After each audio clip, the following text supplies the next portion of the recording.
Alright, this is day number 2 in Tokyo for me.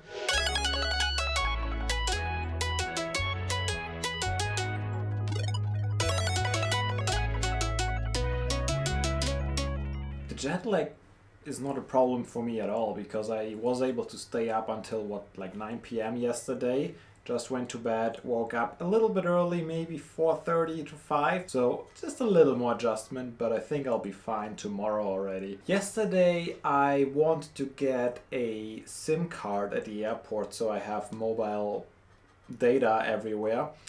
However, there's the sweet spot of 3 months. A lot of things change if you stay longer than 3 months in a country. And one of these things is I might have to go get a proper SIM card. However, to do this, I first need an address on my residence card. And to get that, I need to go to the wards office, which I tried to find online. I'm not sure if they're open on the weekend. Today is a Saturday, so I think I'll drop by there just to see if they're open and see if I can get that handled already. Well, either way, I probably won't have mobile data for the weekend. So I wrote down some good old-fashioned notes from Google Maps so I can at least find my main subway stations when I go around. First, I think I'll just walk around a bit, explore the local area here, and then I plan to go to Mori Tower, which is one of the big viewing platforms. There's the Mori Tower and then there's the Tokyo Skytree. And from what I've heard is that Mori Tower is cheaper and better because it's closer to the city center. So yeah, let's do it.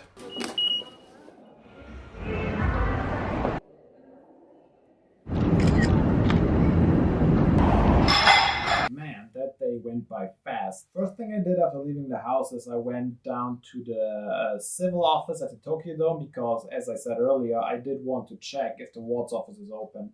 And there was some sort of counter open, but when I started looking around for the forms I would need, there was a guy that came to me and just said, Yasumi, Yasumi.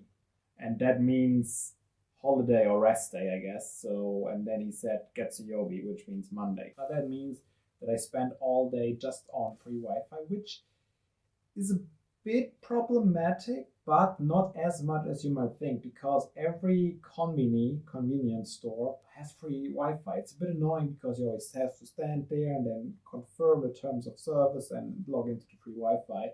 But there is a convenience store probably every 200 to 400 meters. Despite the ward office being closed, the civic center had some other cool stuff in there. For example, they had a free viewing platform up in the 25th story, I believe. So I went up there and got my first nice overview over Tokyo, and it's just insane the way the city crawls in all directions. And another thing that I saw up there is there were like 5 to 10 photographers with their super long lenses just lined up on one side, where you could barely make out at a distance Mount Fuji. I think I saw it better from the plane when I arrived. And that was a bit weird because I thought, okay, Mount Fuji is kind of visible, but it's such a rare thing that it warrants all these photographers spending their time there taking photos of it.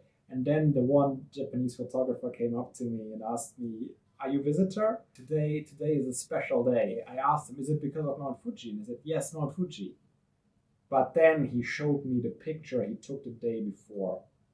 And it was basically the sun setting right at the tip of Mount Fuji. It was just a little off, a little bit too off to one side, and he said, "Today is the day where the sun is going to set right on the center of Mount Fuji." And that's why all the photographers were there, and that was like at noon. Like they must have waited another 5 hours at least until sunset there, and they tried to get their spot already. So he told me that I should come back later for sunset to witness this spectacle. So the Civic Center is right next to Tokyo Dome. And there's also what they call the Tokyo Dome City, which is kind of like a little amusement park. It had like one roller coaster, a merry-go-round, a Ferris wheel, and some sort of water slide. But I learned 2 very important life lessons in Tokyo Dome City. Number 1, I figured out how Japanese educate their children so they are so nice and behave all the time.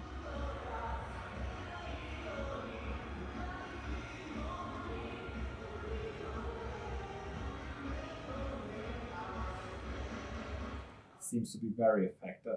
And the second thing, I finally got to know the god of pizza.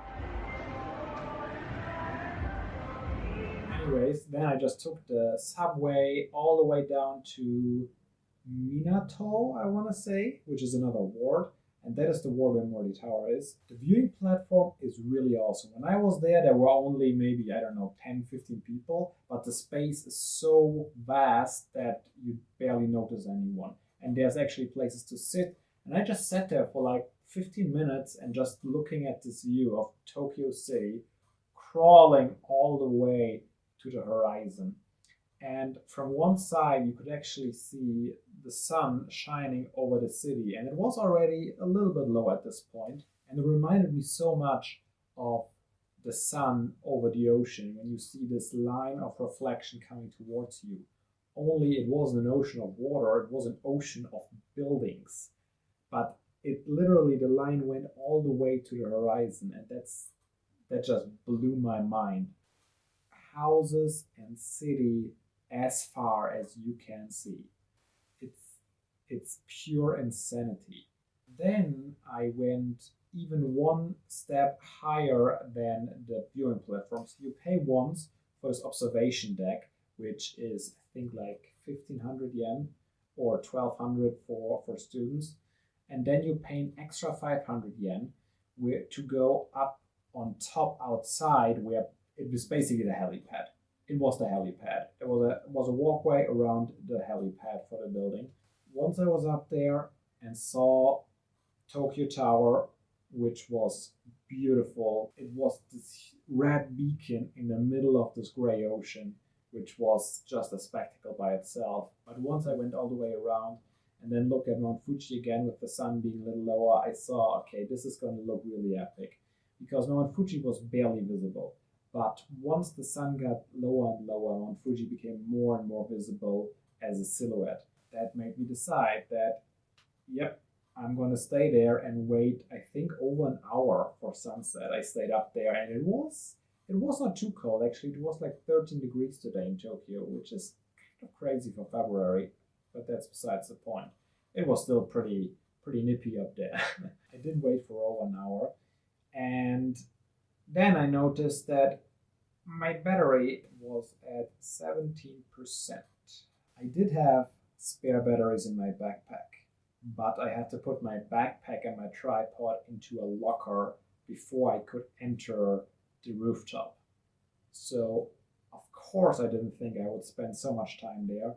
And of course, I didn't pack my extra batteries into my jacket. Just like the idiot I am. So I was up there with 17% of battery and about half an hour to go. So I shut off the camera completely and I tried to keep it somewhat warm so the battery wouldn't drain too much. And then 5 minutes before sunset, I saw the sun was almost touching the mountains. I turned the camera back on, bam, 6%. All right, start recording. And I don't know how long it recorded, maybe a minute. Maybe not even. It was over fast so that I could look. And I was really standing there waiting and keeping my place because by that time, the rooftop has become really crowded. There were lots of people there all of a sudden, and also lots of photographers, of course. The only thing that kind of made it not as bad as it could have been is that the direction must have been so much different that the sun wouldn't set exactly on Mount Fuji anyways. So it was quite a bit off to the side. Maybe tomorrow I'll get another chance to witness the sunset at the Civic Center. Anyways, I enjoyed it a lot.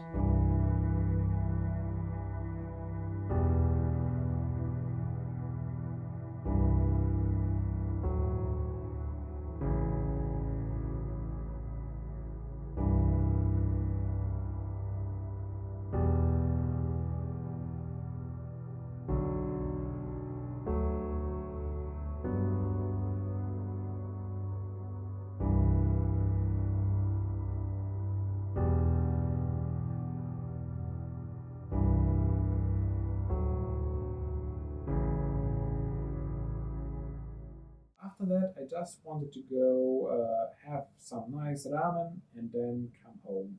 Of course, it didn't go quite so easy. So I found this nice ramen shop on Google Maps. In the end, I did find it and I did enter it, which is where I was confronted with the next obstacle.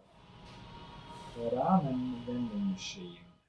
I knew of these things before, I knew they existed, and I knew roughly how they worked, but when you have this machine just covered in a labyrinth of Japanese characters, it is kind of hard to make sense of it in a timely fashion. So I tried to take out my phone, which has the image to image translation. Of course, it took me ages, and eventually the guy behind the counter gave up and came to me and pretty much tried to explain, mostly without any English. He also Googled and then showed me pictures of different ramen. I chose one, I got one. It was good, it filled me up, and I was happy. And now I'm here, really tired. It's like 9 p.m., and I think I'm going to go to bed right now. And I hope to see you all tomorrow.